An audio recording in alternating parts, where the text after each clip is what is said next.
We're here at the MOA by the Bay. Minsan na din ako pumunta dito pero single ako. Say hi to my followers! Lasamida! Annyeong Yadulya! Hello guys! This is Song Dong In. Welcome back to my channel.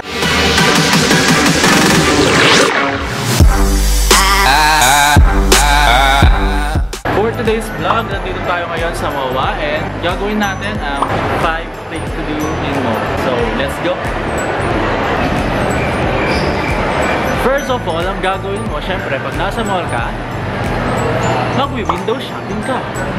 And guys, mahirap talagang mag-window shopping kasi mapapabili ka. Ayun lang yung cons ng pag mag-window shopping ka. Hello po sa mga tinitingin. Kadalasan pag nasa MOA ako, tumitingin na lang ako ng mga damit ko sa H&M, sa Uniqlo, and lagi ako pupunta sa mga facial care shops like Face Shop, Innisfree, Skin Food, like that, para for my facial care. Next time, i-reveal ko din yung facial care routine ko.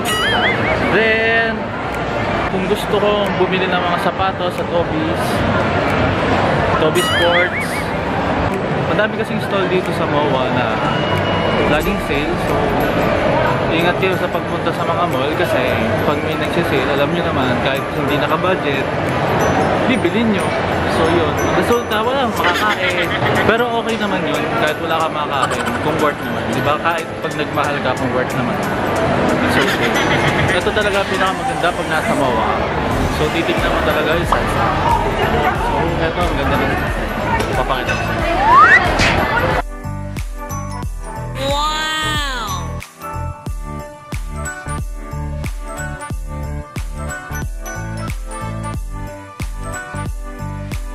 Pupunta tayo sa Bayside ng MOA kung saan may Star City. May parang Star City dito eh.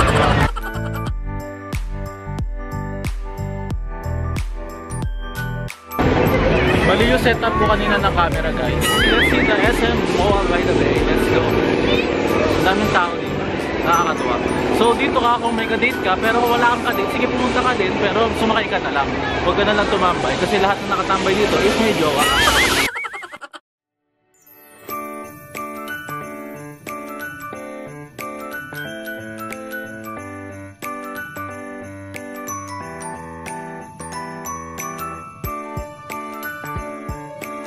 I'll take a picture.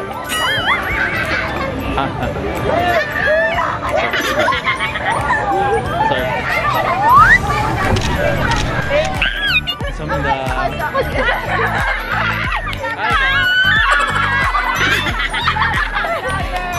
Hi guys. Vlogger. Thanks guys. Say hi to my followers.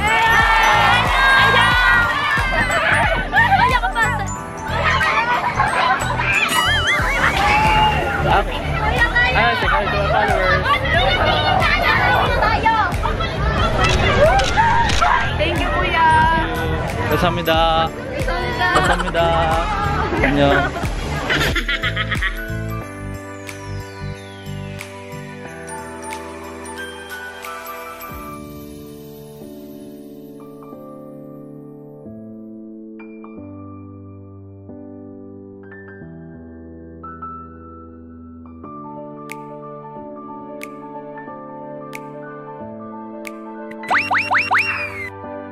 And here, famous dito sa MOA is itong malaking Ferris wheel. Nakala mo ay nasa Sky Ranch ka. Ferris wheel yan. Third place to go here in MOA, ito, if you're too old enough na magsumakay sa kayo pa sa ganun, to go here at Paddy's Point. Paddy's Point. At the Paddy's Point. May mga live band dyan, pati yung Gilligan dito. So mostly yung mga naging inuman dito pumunta. At kung gusto nyo ng mga inuman, syempre meron din dito tayo sa may MOA by the Bay. Mga Gilligan, Paddy's Point. So may mga live band din sila and may mga drinks. So it's up to you guys. If you're looking for some place to unwind or to have a drink, then you can go here. 2 hours later. Fourth, ang pang-apat na pwede mong gawin sa MOA is magantay. Magantay sa mga tropa mong ayaw dumating. Magantay sa tamang tao. Kala mo siya na, pero hindi pa pala. Yan. Daming bugot! What we do in MOA is to watch a movie. They have a lot of cinema here, which is bigger than other SM cinema. So if you will gonna watch some films, I think you better go here. At nakaka-enjoy naman. Masarap yung food doon sa may show my rice, show my rice. sa may cinema, like popcorn. Sobrang sarap ng popcorn nila. Paborito ko yun. Kahit hindi ako nag-movie, kumakain pa rin ako ng popcorn nila. Here's the SM Cinema of MOA.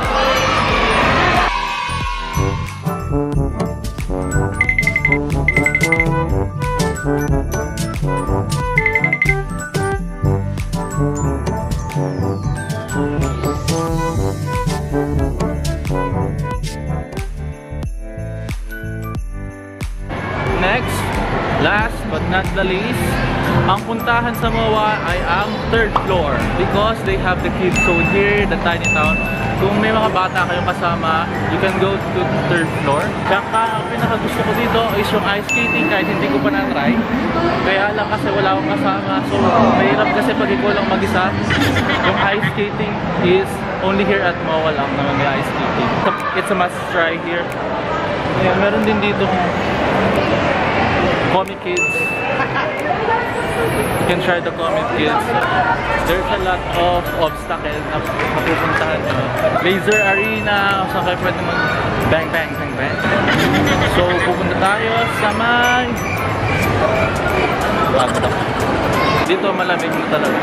If you're looking for a cold place, you can go here at the ice skating place. Ice skating. Pero okay din naman kahit di kayo marunong kasi may magtuturo naman sa inyo. Or makakapag-balance din kayo. Tingin ko pag 10 hours na makapag-balance na kayo. Not for the first timer those na. I think mga 2 hours okay na yun. And bonus clip guys, ang pang-anim na pwede natin gawin sa MOA is ang kumain. Siyempre kumain na kumain. Kakain tayo. Hihintayin lang natin yung tropa ko. And we have the Innisfree is for my skincare. Thank you Innisfree for my skincare, for maintaining my MOPA looks and the face shop as well. Thank you sa mga yun kasi ang gaganda ng products nila and I'm using that. Yung for men nila, that's all I can say. It's good. Some refreshment muna. So we're going to buy at Tubukol.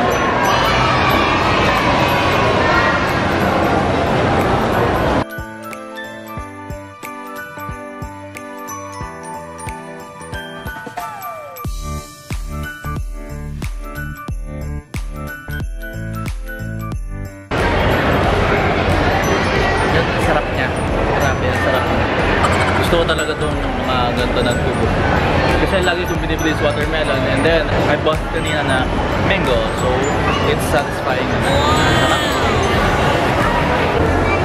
And she's here na. Ang tagal. Ayun si Kat. Oh, yan. Picture. Siya yung taga behind the scene ko. Tungtuwa siya sa akin. So guys, ito na tayo sa Chasing sa Chisel.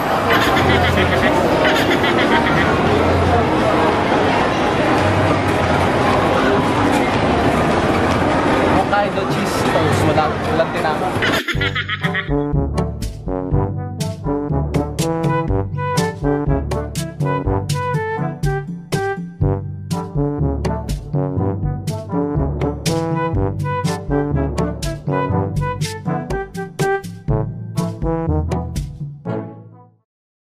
Japanese ka po o ano? Korean. Okay, yan na. You're... Ito po may-ari. Kuya. Kuya niya may-ari. Kuya, say hi to the subscribers. Ano pa alam? Kevin talaga. Ano yung Korean name? Kevin yun.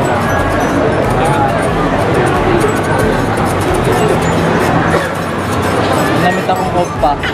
Oppa. Oppa. Oppa ka naman sa'yo.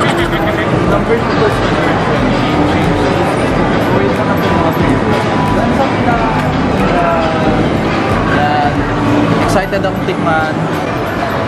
I-budget na po ako dito. Naglalaan po ako ng budget dito.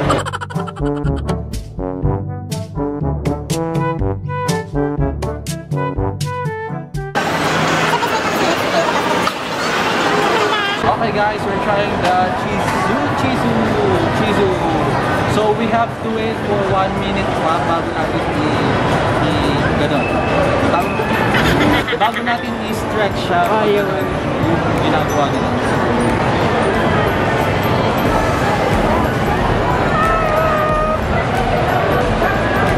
Paano kainin? La, paano kainin? Paano kainin? Tanggal na.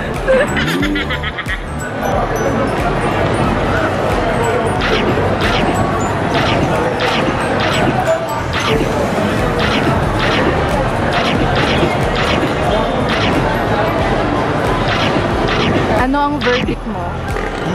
Ano ang verdict mo? Masarap ba? Verdict? Hindi ko alam kung anong verdict.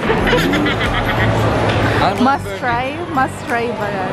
Verdict kapatid ng blue. Sa Tagalog ay assume. Verdict. English ay green. Kasi ganito yung mga pagkain ng Korean, walang lasa medyo. Pero I think if you're a K-popper or kung gusto mo ng mga Korean food, I think this is the best food na you must try. So this is a chizu. They originated from Korea. So ang may-ari din ito is Korean. Nakausap natin kanina is yung brother niya na may-ari ng chizu. So overall masarap naman siya. Satisfied naman ako sa mga 25.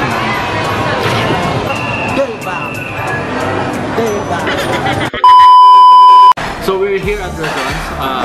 Ito yung pinakasikat sa Guagua, Pampanga. It was originated at Guagua, Pampanga. Pinakasikat nila is itong halo-halo and palak. So we're going to try it.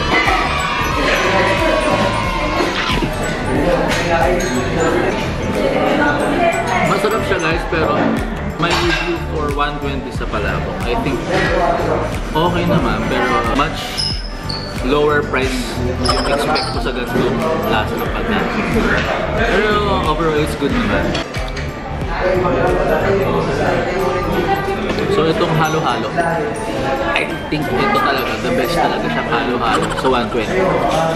Kasi you can taste Chowking's halo-halo na madaming nilalagay. Pero ito, konti lang yung nakalagay sa akin. Pero solid yung lasa.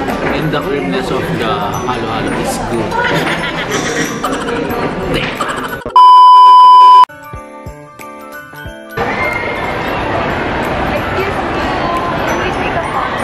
Picture? Ah, me, sorry.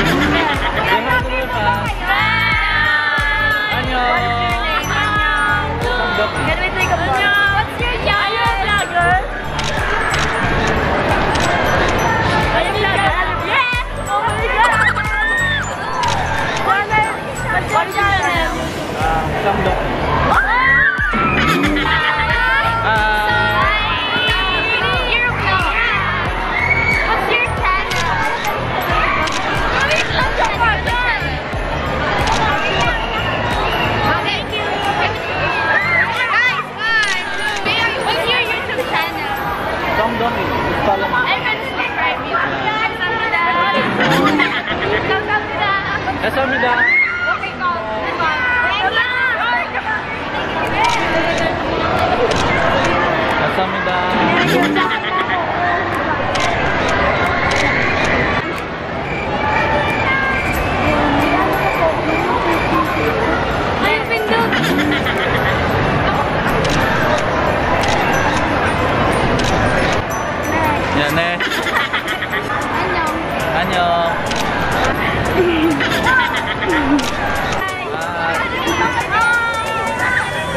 Sangdongki! Bye-bye!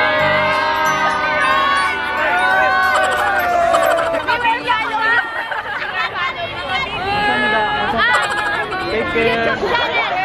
Sangdongki! From? High school. Where's that? Laguna. Hi, mommy, daddy. Subscribe. Thumbnail! Yung natapos na naman tayo sa vlog ko. That's for my vlog 3. Then, ayun, nag-enjoy naman ako. Salamat sa Gulod National High School. Blessings sila sa akin. Yun. See you on my next vlog. Annyeong! Kamsahamnida!